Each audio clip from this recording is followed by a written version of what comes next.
Fifth episode opens with John Tonkin smoking a cigar. Sitting across from him, an anxious German soldier takes glances at him. The truck comes to a halt. The anxious soldier climbs out, followed by another German soldier. A third German soldier orders Tonkin to get out. With his back turned to the others, the anxious soldier quietly sings while urinating. He asks God to forgive him for what he is going to do. Tonkin curses the soldiers. A soldier suggests he isn't afraid. Tonkin takes a swig of schnapps. A soldier says they claim SAS is not human. Tonkin hits each of the soldiers and flees into the woods with the soldiers in pursuit. He hides in a ravine until the soldiers leave and takes off running in the opposite direction. The next day, Tonkin passes a scarecrow in a field. Tumoli, Italy, October 7, 1943. The SAS soldiers stand facing rows of fresh-marked graves as the church bell tolls. Paddy Mayne approaches and orders his men to stand at ease when he notices Johnny Cooper is missing. Jim Omolds tells him Johnny is being treated for a fractured rib and concussion at the hospital. Paddy says the raid at Tumoli claimed the lives of 21 SAS soldiers and left many injured, including McLachlan. He tells his men that all soldiers taken prisoners have been executed. As he rants about them being liberated to be the dogs they are, Jim intervenes to remind him of why they are there. Removing his cap, Paddy reads off the names of 3 fallen SAS members before handing the list to Dave Kershaw.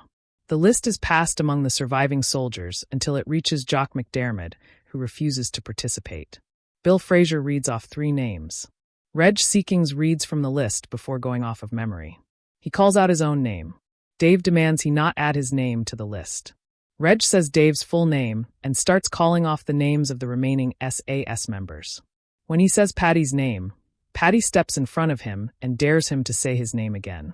William Bill Sterling goes inside. Reg says Maine and asks to be put on the front line where he won't last a day.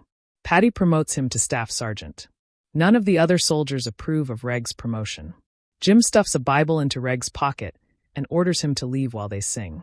Reg walks away as Jim leads the men in singing Abide With Me by Henry Francis Light.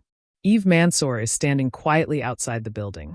Reg angrily clears dirt out of a hole, soon to be a grave. A long way from Tumoli. Tonkin estimates he is 320 miles from Tumoli. Rubbing his hands together, he says a piece of cake and starts his journey. In Tumoli, William orders Eve to return to Bagnara. She claims her editor said General Montgomery is en route to Tumoli to congratulate the SAS on resisting the German advance. She hands him an encrypted transcript confirming de Gaulle's instruction for her to meet the representative of the Free French Forces in Italy. He takes the transcript. She says the Free French Forces will join the SAS in preparation for the liberation of France. She adds that Lieutenant General Dempsey will tell him when he arrives with Montgomery. William wads up and throws the transcript at her feet. Retrieving it, she says it is classified and she will burn it. As he walks away, she vows to remain on the front line until they reach Paris, where she will treat him to a bottle of champagne. Forte di Gavi POW camp in Italy. David Sterling turns up a bowl and drains the food into his mouth. He retches and shoves the bowl toward the door. Elsewhere, Tonkin is drinking from a pond when he hears an airplane. As he gets to his feet, 2 planes soar past overhead. He starts descending a hill. In Tumoli, Paddy and his men drink and sing. Reg watches Matteo Omedo aim his toy gun at him. Jim and Bill Fraser remain quiet as the others sing.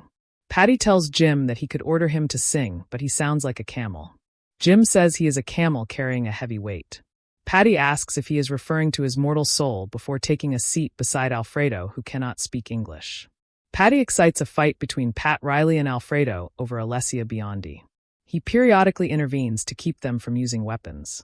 At the Forte di Gavi POW camp, David tries to break down the door.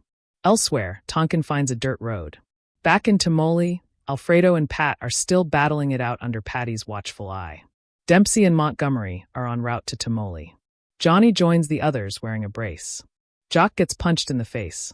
Elsewhere, Tonkin takes refuge over a ravine while 2 military vehicles pass. Back in Tumoli, Jim tells Tonkin that Pat and Alfredo are fighting over Alessia. Just outside Tumoli, Dempsey and Montgomery's entourage are greeted by people standing along the roadside. William salutes and welcomes them to the SAS headquarters. Wearing a maroon beret, Anthony Grieville-Bell fires several shots into the air to stop the fight. He informs them that their tan beret has been replaced, and they must wear the new beret while on active duty per an order from GHQ.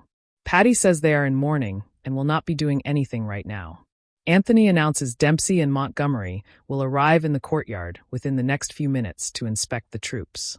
Jim starts buttoning his shirt. Anthony warns that any soldier not wearing the new beret will face charges. Eve tells Montgomery and Dempsey that General de Gaulle sends his congratulations on the success of Operation Devon. She expresses her desire for the SAS to train free French soldiers in preparation of the invasion of her country, Algeria. She vows to push for the liberation of Algeria after France is liberated. Montgomery dismisses her. William leads them to the refectory, now the mess hall, to find it littered with alcohol bottles and trash. Finding a molar, Dempsey shows it to the others. Montgomery asks to meet the wild beasts. The SAS are lined up wearing their new maroon berets. William introduces them to Staff Sergeant Jim Ammons. Montgomery asks for his opinion of the new beret. Jim describes it as elegant, but wasted on his head. Intoxicated, a battered Dave suggests a bucket could improve his head. Montgomery says he speaks with being addressed.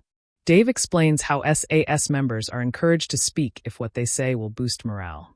Montgomery asks what if everyone speaks at the same time. Dave says it is settled in a fight, belches, and apologizes. Montgomery assures him that it worked. When asked, Reg says he is coping extremely well. Montgomery approaches Patty wearing a retired tan beret. Dempsey tells William that all the men reek of alcohol.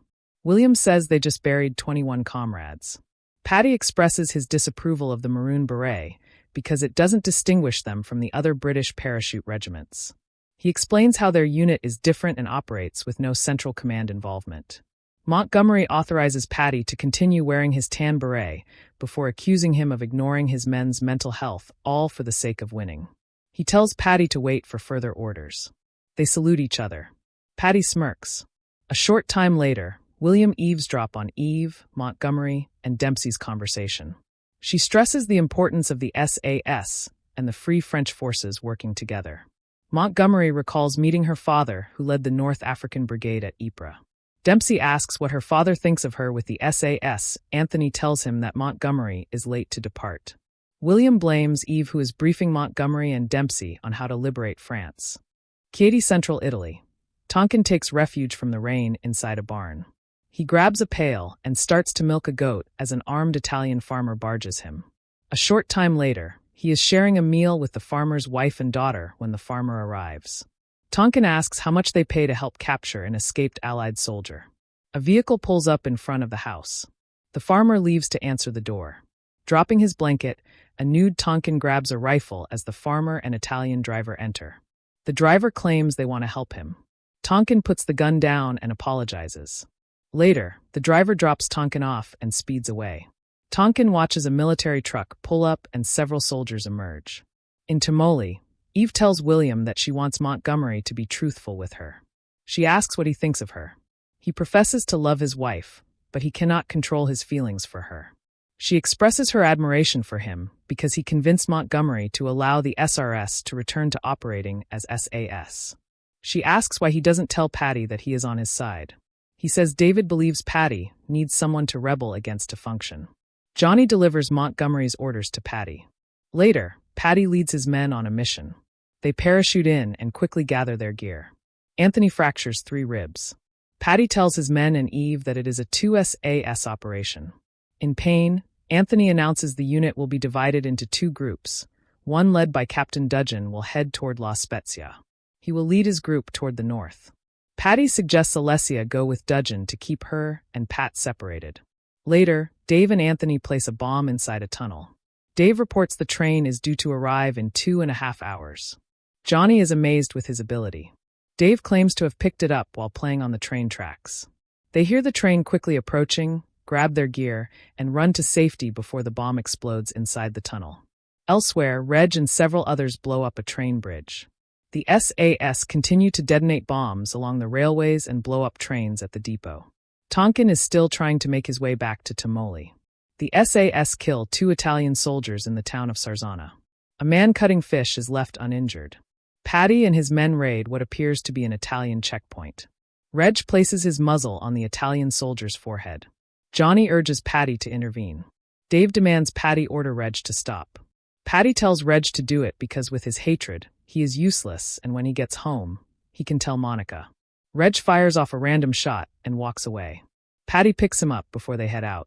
South of Montepulciano, Tonkin approaches a house where Daphne Reese Williams is watering flowers. He says his sister was in the Guilford Pony Club with her. She remembers him as Horrid Johnny. He explains his situation. She leads him into the house. Elsewhere, Patty and his men learn Captain Patrick Lawrence Dudgeon, Corporal James Patrick Shortall, parachutist Bernard Oliver Brunt, and Sergeant William Johnston Foster were captured by the Germans. They were the first SAS to be executed under Hitler's commando order. Alessia and Alfredo were killed. Patty and his men head home. Forte di Gavi POW camp. Cram unlocks David's cell and tells him the Italian government has fallen and the guards are gone. Confused, David drops to his knees. Cram says they have 20 minutes to leave before joining the others in fleeing.